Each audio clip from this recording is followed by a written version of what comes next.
Ganyan.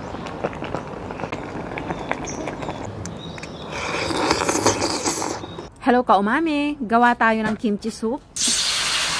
Napakalamig na naman kaya nagpatulong na ako sa aking mga anak para mapabilis ang aming soup na ihahanda. Meron tayong mushroom, Japanese spring onion, pampalasa, itlog, hot pepper paste, kimchi at itong sliced pork belly. Ayan, kumukulo na mga ka-umami at dahil bumubulwak na ang kimchi, uunahin na po natin. Maasim na sigurado ito dahil matagal na siya sa ref. Bango. Ouch! Hiwain naman natin ang napakalalaking mushroom. Ganyan lang po siya kaninipis.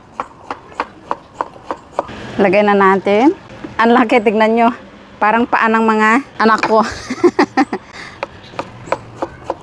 Lagyan na natin ang huling mushroom. Diba? Ang laki ng ating sandok.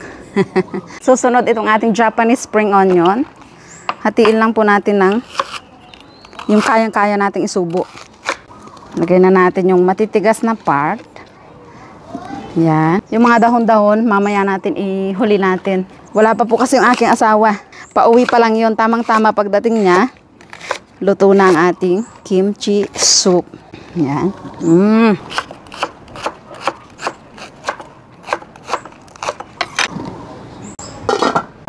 Kumukulo na at maglalagay na tayo nitong hot pepper paste. Ayan. Kauntian ko lang muna para makain ng aking mga anak.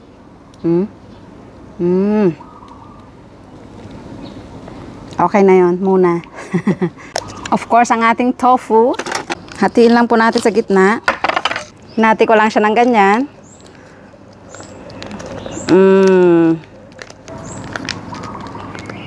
Susunod ang ating pork belly. Shabu cut. Ayan. Wow. Ang hahaba. Ikalat natin para hindi sila magyakapan. Napakasarap po nito dahil malamig. Maglalagay din po tayo ng kaunting pampalasa. Ito ay seasoning at kaunting asukal at kaunting patis. Ayan, mamaya tikman natin. At ilalagay na natin sa ibabaw ang mga dahon-dahon.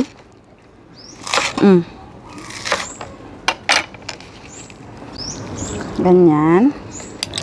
At lalagyan po natin ng binatil na itlog. Spread lang natin ng ganyan para medyo lumapot naman at mas lalong luminamnam yung sabaw. Takpan lang po muna natin. Ayan, mukhang luto na kaya tikman natin. So hindi ko muna aanghangan at tatapangan yung kimchi niya dahil gusto kong maghiwalay po muna para sa aking mga anak. Tikman natin kung okay na para sa kanila.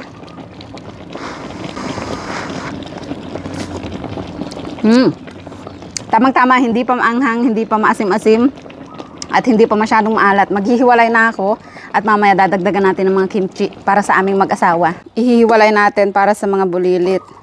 Nilagay ko na lang sa kaserola para pwedeng i-warm kapag hindi nila naubos. Yan o. Magdadagdag po ngayon tayo ng more kimchi. Dahil gusto ng asawa ko yung maasim-asim talaga. At more chili pepper paste. Hot pepper paste. Ayan. Ayan. So, ihahalo ko lang para lumasa. Takpan ulit natin. Ayan. Let's eat. Ito lang akong masandok na pork. Ayan o.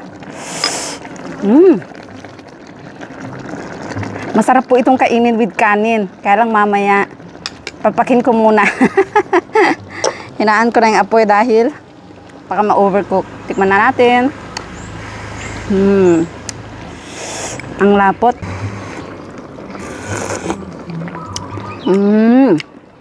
Ang sarap. Pork belly.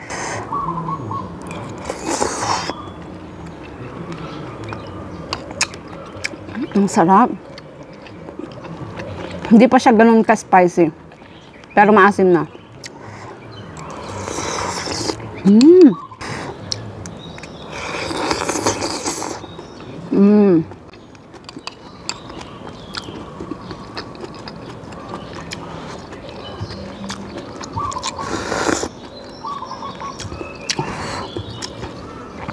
Napapikit-pikit ka talaga sa sarap. So tawagin ko na po sila at kukuha ako ng kanin. Aroyไหมครับ Max? Ayo, ชอบไหม Eat the onion.ผัก yeah. Vegetable. พี่ Beauty ล่ะเผ็ดไหม พี่กินบองคงเป็ดใช่ไหมอันนี้อร่อยกว่า แซ่บ มากอร่อยเหมือนกันแหละแต่ว่าเผ็ดกว่าเฉยๆอุ้ยเล็งบ้าง กินแบบเผ็ดหรือไม่เผ็ดอ่ะ แม่ใส่หมูเยอะเลยนะ หมูไหนอ่ะ นี่ไงใส่จานหนู3 ชั้นนั่นน่ะกินได้ลูก อันนี้เหรอ กินได้ บาง เก่ง เก่งมาก สุดยอดเลยอะแม็กอะ